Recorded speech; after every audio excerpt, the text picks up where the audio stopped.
Welcome back, family. Lance Scurv here.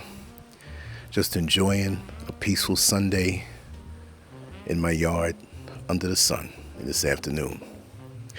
I wanted to address something that many people have flooded my various inboxes with.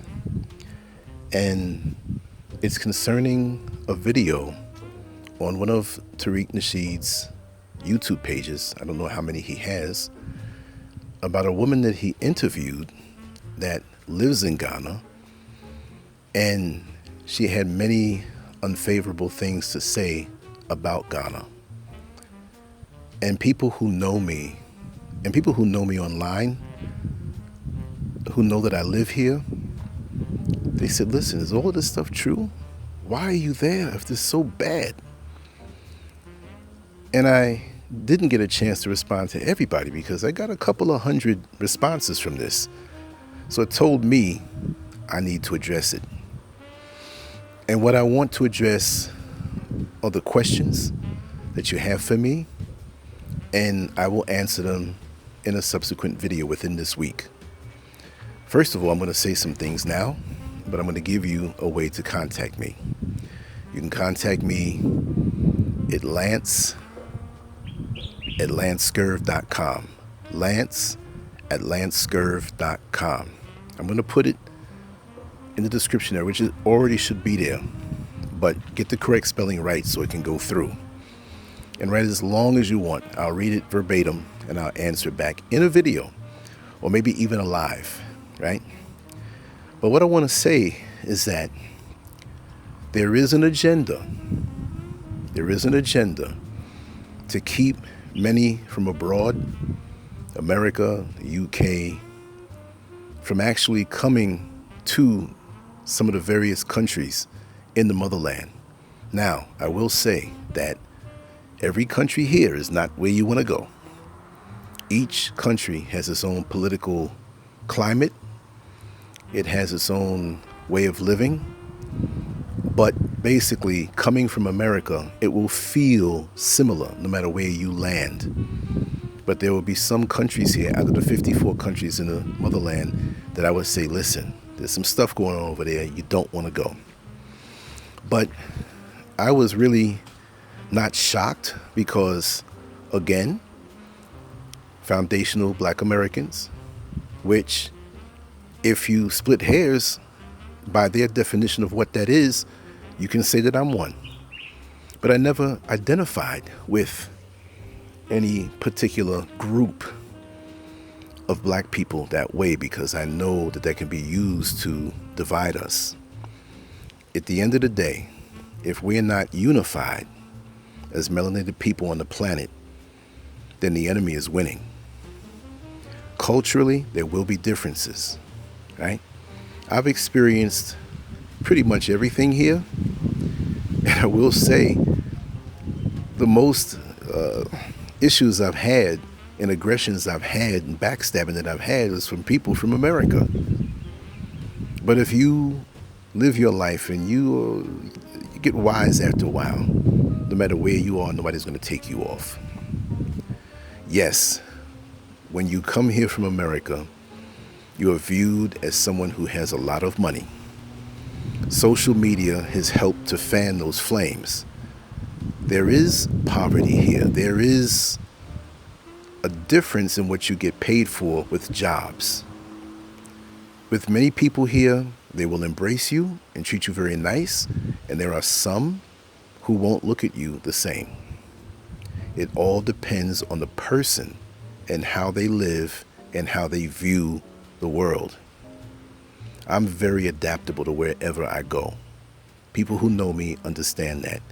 You can put me in China, you can put me in Bangkok, you can put me in Colombia, you can put me on the North Pole. I'll make a way to live comfortably. I've made a way to live extremely comfortable here in Ghana, and I'm still constructing my home. And it's coming out excellent. And one day when everything is where I want it to be, you'll get a tour. But for me, I have a chance to escape the foolishness that goes on in the motherland.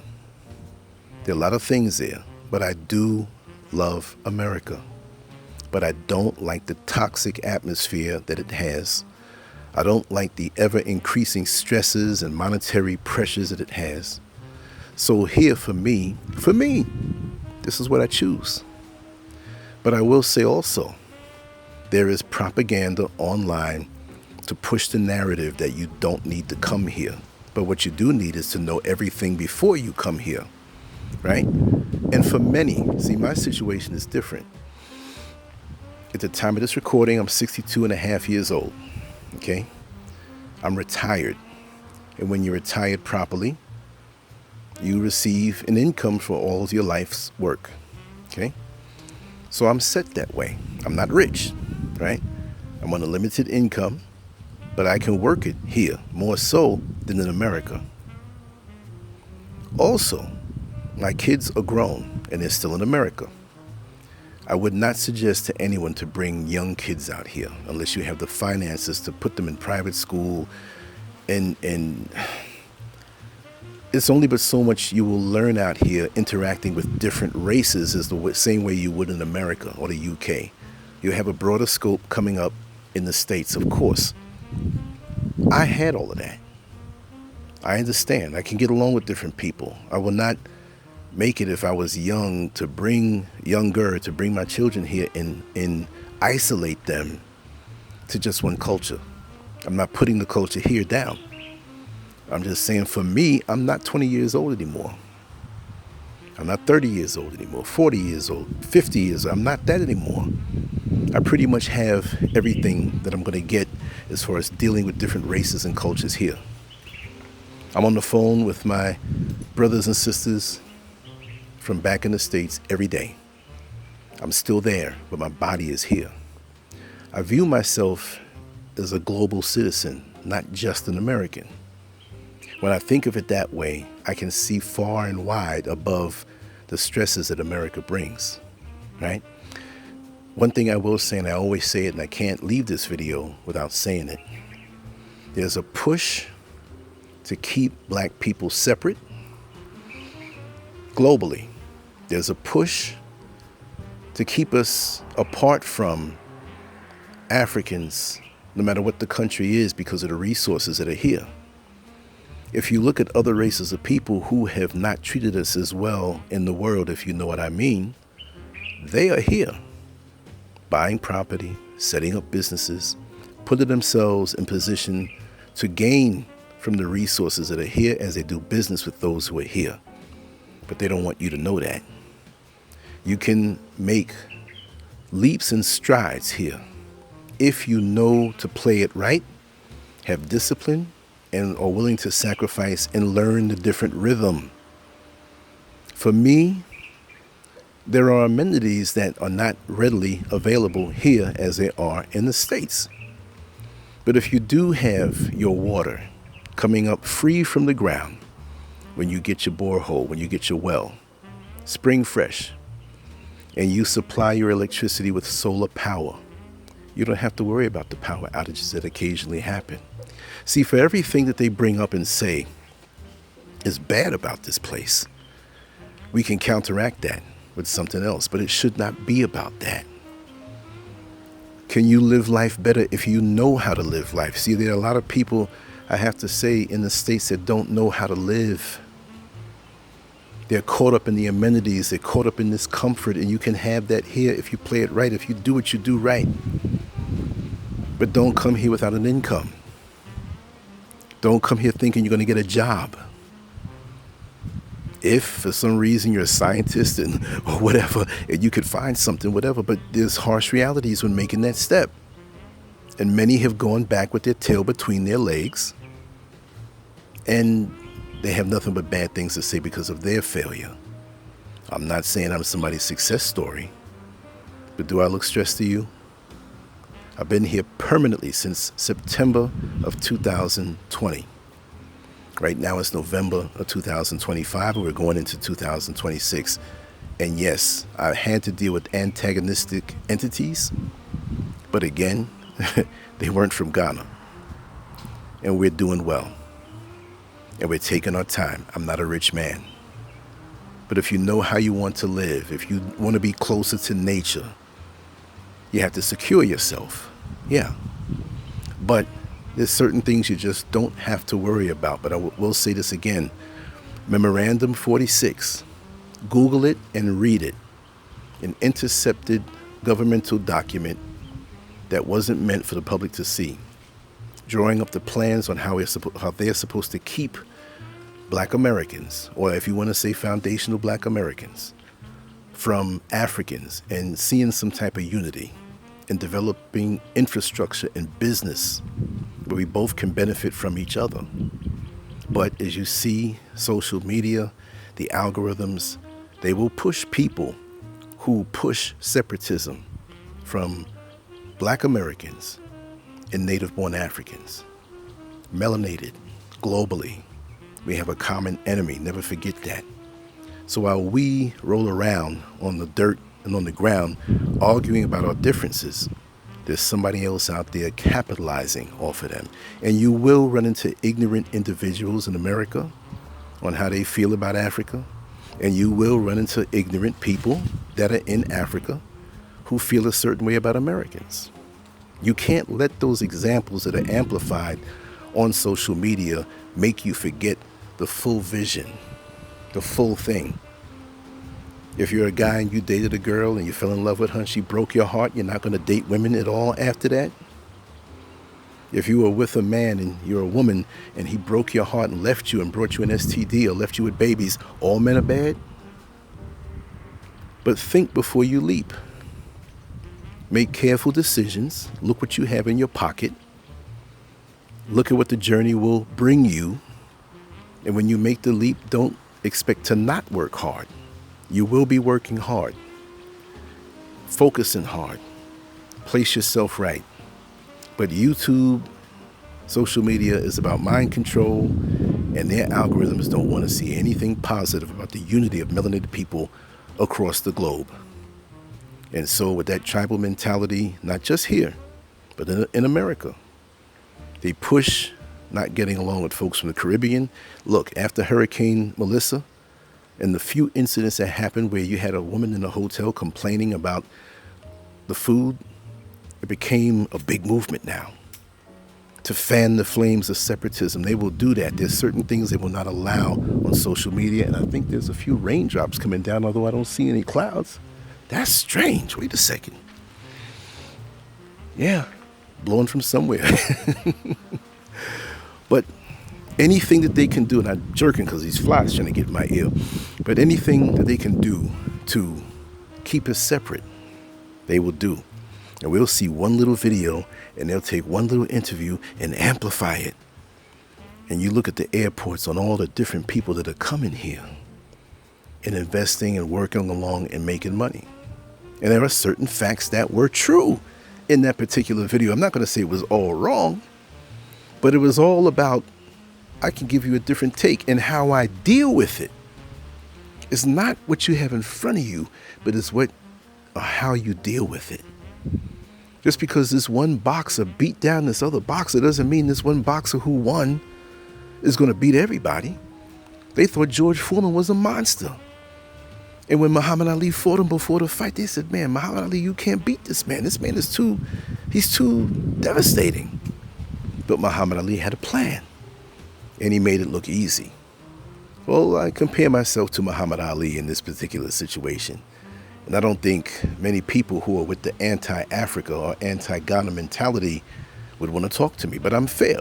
There are things that you may encounter here. There are attitudes that you may encounter here, but guess what? It's the same thing in America, even with our own people.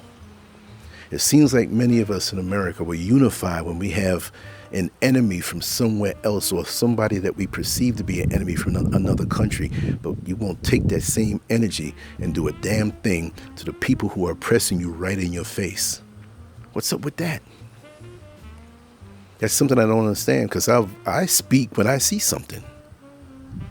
But I'm watching this thing and I said, let me throw my 2 cents in, and I'm not going to argue with anybody, but I'm living it. And I'm living the best that I ever lived in my life. And there's certain things I don't miss. And pretty much whatever I want that they have in America, I can get it here. It may be an extra couple miles you have to drive or whatever. But for me, the way I live, the things I didn't need in America when I was there, I'm not hooked on that stuff. My father raised me and my mother raised me a certain way. I'm more of a natural guy. I'm more of a country boy. But I'm a city boy. I'm a New Yorker, so I'm very shrewd. So I got the best of both mentalities. So when you have that range and you have that experience with human nature, it makes it a lot easier to not get scammed. You legally go through every channel to make sure every business transaction that you do is legit. But there's so many people who romanticize certain things and take a smile firsthand as though it's sincerity and authenticity. You don't know the character of people no matter where you are. So just don't say all Africans are this, because people can say all Americans are a certain way. They do it to you all the time with racism in America. All them black people, all of them, they'll smile and they hate you. So why are you doing the same thing? Cover yourself. Cover yourself in all your transactions. Research and do your due diligence. If you don't, like they say in Florida, you're going to get got. Right? I'm not going to go too deep into this. I do want to do another video depending on your feedback to me. And there's just an agenda that's kind of unbalanced right now. And I want to speak on it. It's very peaceful where I live. My interactions with the people in the village close by and the people I know down in the city been good. Sometimes people try to overcharge you or have a certain attitude towards you because they think you're rich. I understand that. There are ways to negate that. And you do have many YouTubers who they say one thing, but they pretty much want to say things to keep you from being interested in coming here and seeing things for yourself. And also, when you visit here, don't think that, oh, I was there for 2 weeks. It's not like living here. You see, and I'm going to go after this, but if I tell you the stove is hot and you walk by and touch it real quick, you just touch it real quick. Say, oh, it's not that hot. Well, that was a quick drive-by. Put your hand on there and keep it there. Well, when you come here for a visit, even if you come for a month and you go around and you say, oh, I see all the other places and everything, and you're visiting, you're going to get a different treatment because you're not living here. And it takes a while to sink in to get to the rhythm, right? So don't think when you visited the great time that you had is going to be the same way when you get here. Yeah, you'll have a great time, but there's business that you have to take care of. You're driving your stakes in the ground. You're settling in. So you need to know a little bit more. But it's a lot of misinformation out here. And I don't know everything. I live a very isolated life. I don't mean isolated like I don't do anything, but I'm not ripping and running. And I'm into a lot of solitude. And I know what I need to do to make me happy. If you don't know that, don't think running somewhere else or going somewhere else is going to be the answer to that. You got to have the peace within. And that's what I have. And I tell you one thing, nobody can take that from me. So I'm a little different. But this is Lance Scurv reporting in from the eastern region of Ghana, loving life and enjoying it. That may piss some people off, but oh well, right? Let's talk about it. Anyway, much love to you all. Take care. Bye-bye.